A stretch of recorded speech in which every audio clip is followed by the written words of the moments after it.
ওম নমস্কার, Mithun area Sonic চ্যানেলে আপনাদেরকে আমার স্বাগত। আজকে আমি এসেছি ভদ্রপুর যে মন্দির আমাদের মাতা কালীর আছে, যেটা আমরা অনেকে জেনে থাকি আকালিপুর ভদ্রপুর বলে, সেই জায়গাটা এসেছি। তো জায়গা বললে ভুল বলা হবে, সেটা হলো একটি মাতার দর্শনীয় স্থান এবং আপনারা একটু দেখতে থাকুন, আপনাদেরকে দেখাতে চাইছি। তো যাই হোক, ভাগবতের চতুর্থ স্কন্ধের এবং পঞ্চম স্কন্ধের যে গল্পটি আমরা দেখেছিলাম বা কাহিনীটি আমরা দেখেছিলাম, সেখানে উল্লেখ করা হয়েছে যে মাতা কালী হলো জগৎজননী এবং তিনি জগতেরই মাতা। সে আমাদের যত রকমেরই 84 লক্ষ জনের মধ্যে যেই জীব হোক না কেন, তিনি সকলেরই মাতা, এই বলে অভিহিত। যেহেতু এটি মন্দির প্রাঙ্গণ, তাই বেশি কথা না বলে আমি বাইরে কথা বলছি, আপনারা দেখতে থাকুন ভিডিওটি। নমস্কার।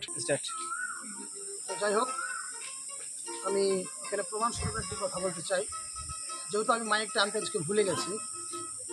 তো প্রমাণস্বরূপ বলতে শ্রীমদ্ ভগবদ্ গীতার 18তম অধ্যায়ের 62 নম্বর শ্লোকে ভগবান শ্রীকৃষ্ণ বলছেন একটি কথা, ত্বমেব শরণ্যম গচ্ছ সর্বভাবেন ভারত তৎপ্রসাদত পরম শান্তি নিস্তানম প্রাপ্স্যসি শাশ্বতম।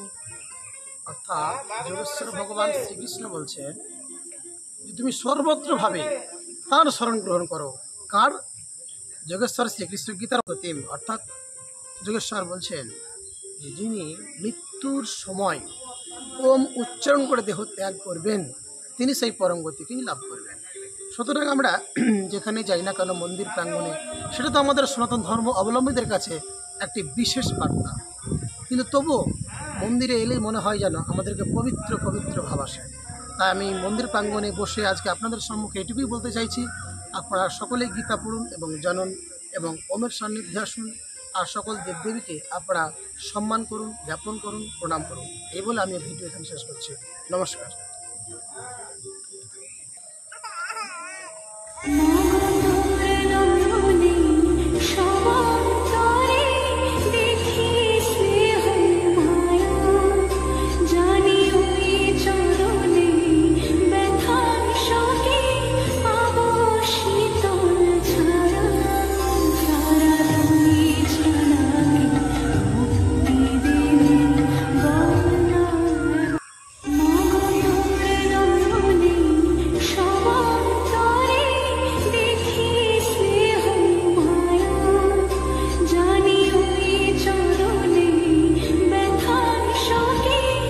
নমস্কার।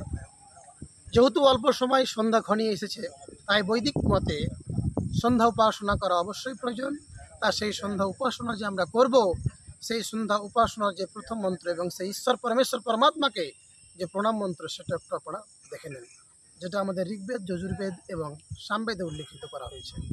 তো সেটা একটু দেখতে থাকুন, এবং এটিতে এখন তো দেখা সম্ভব নয়, তো মন্ত্রটা একটু বলছি, একটু শ্রবণ করুন।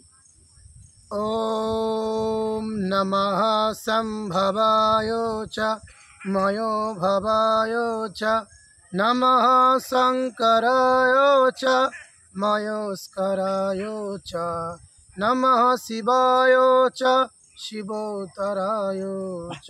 ওম তৎসৎ। যাই হোক, সেই পরমেশ্বর পরমাত্মাকে আমরা স্মরণ করি। প্রত্যেক সময় প্রত্যেক মুহূর্তেই ভগবানকে স্মরণ করতে হয়, কিন্তু যেহেতু আমরা কর্মব্যস্ততার মধ্যে এতটাই লিপ্ত বা ব্যস্ত যে সেই পরমেশ্বরকে আমরা স্মরণ করতে পারি না। সেই জন্য আমাদের যজুর্বেদ বলছেন যে ঈশ্বরকে স্মরণ করতে গেলে আমরাকে বলতে হবে কি, ওম বিশ্ববাণী দেব সবিতর দুরিতনি পরা শুভ যদ্ভদ্রদ অন্তন্যয়া শুভ। অর্থাৎ পরমেশ্বরকে বলতে হয়, হে ঈশ্বর, তুমি আমার মধ্য থেকে খারাপ গুণগুলোকে ত্যাগ করো এবং ভালো অর্থাৎ যে সত্য নিষ্ঠার পথে আমাকে প্রেরিত করো। হে ঈশ্বর, তোমাকে নমস্কার এবং প্রণাম। অর্থাৎ আপনি যেখানে আছেন, তো আপনি কী মনে করছেন একটু দেখান। এই দৃশ্য বা আমাদের যে সনাতন ধর্মের, এটি একটা গর্বের বিষয়। আপনি একজন সনাতন ধর্মের মানুষ, আশা করি এটা আপনাকে কেমন লাগছে?